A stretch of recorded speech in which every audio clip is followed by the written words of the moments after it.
Hello mga ginoong mangangalakal at mamumuhunan. Ang impormasyon at analytical na serbisyo ay nakikipag-ugnayan sa iyo, Guru Markets.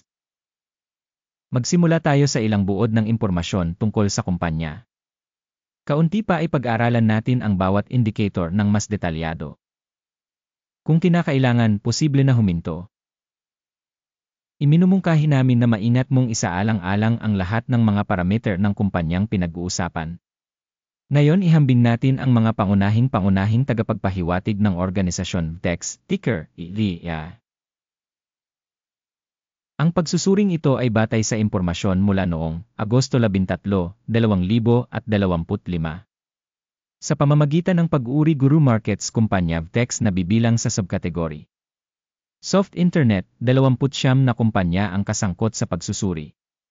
Makikita natin ang order table sa dulo ng video na ito. Ang kabuang resulta para sa kumpanyang pinag-aralan ay ang mga sumusunod, 7.5 sa 10 puntos. Ang average na score para sa subkategory ay 3.8 puntos.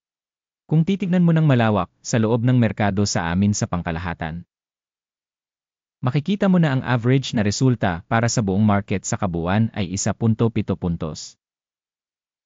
Laban sa isang 7.5 na rating para sa kumpanya VTEX.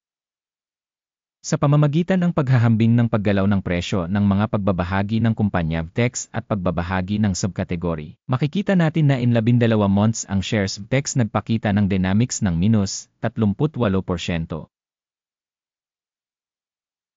Laban sa dynamics ng presyo sa subkategory na 78.4%.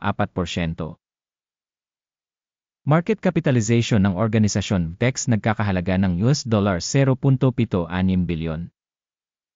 Na may subkategory capitalization na $238 bilyon. Ang halaga ng libro ng kumpanya ay $0.13 bilyon. At ang capitalization ng subkategory ay $24 bilyong. Sa pamamagitan ng paghahambing ng shares ng market at balance capitalization, makikita natin ang mga sumusunod.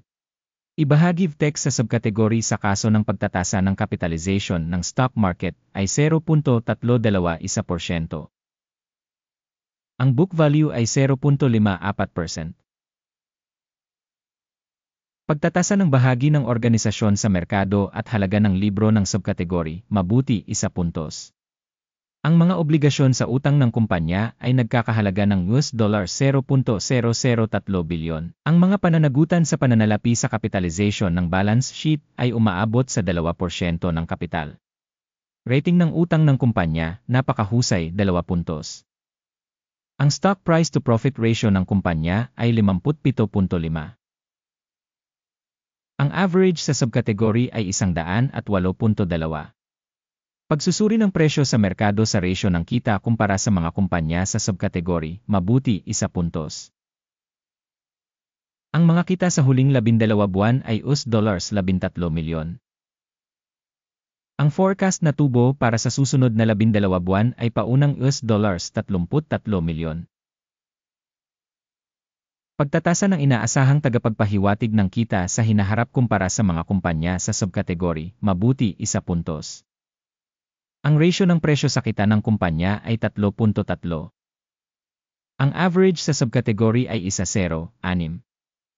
Pagsusuri ng halaga ng stock market ng kumpanya sa ratio ng kita kumpara sa mga tagapagpahiwatig ng mga kumpanya sa subkategory, mabuti 1 punto.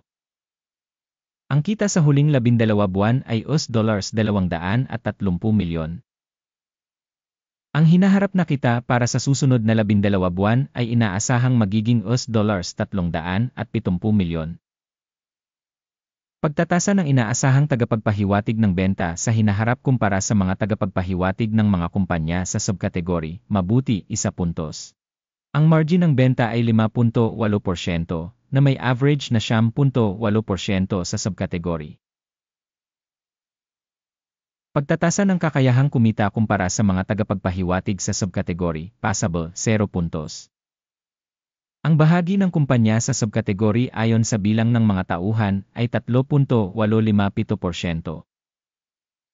Na 1,102% higit sa bahagi ng market capitalization. Ang halaga ng market capital bawat empleyado ng kumpanya ay $550,000, habang sa subkategory ay mayroong $6,730,000. Pagtatasa ng halaga ng kapital bawat empleyado kumpara sa mga tagapagpahiwatig sa subkategory, mabuti, 0.5 puntos. Ang kita ng kumpanya sa bawat empleyado ay $9,700,000. Na may average sa subkategory, $62,200. Pagsusuri ng kita sa bawat individual na empleyado kumpara sa mga tagapagpahiwatig ng mga kumpanya sa subkategory, passable, 0 puntos. Ang dami ng benta ng kumpanya sa bawat individual na empleyado ay $168,000. Sa subkategory mayroong $634,000. Benta sa bawat rating ng empleyado kumpara sa mga kumpanya sa subkategory, passable, 0 puntos.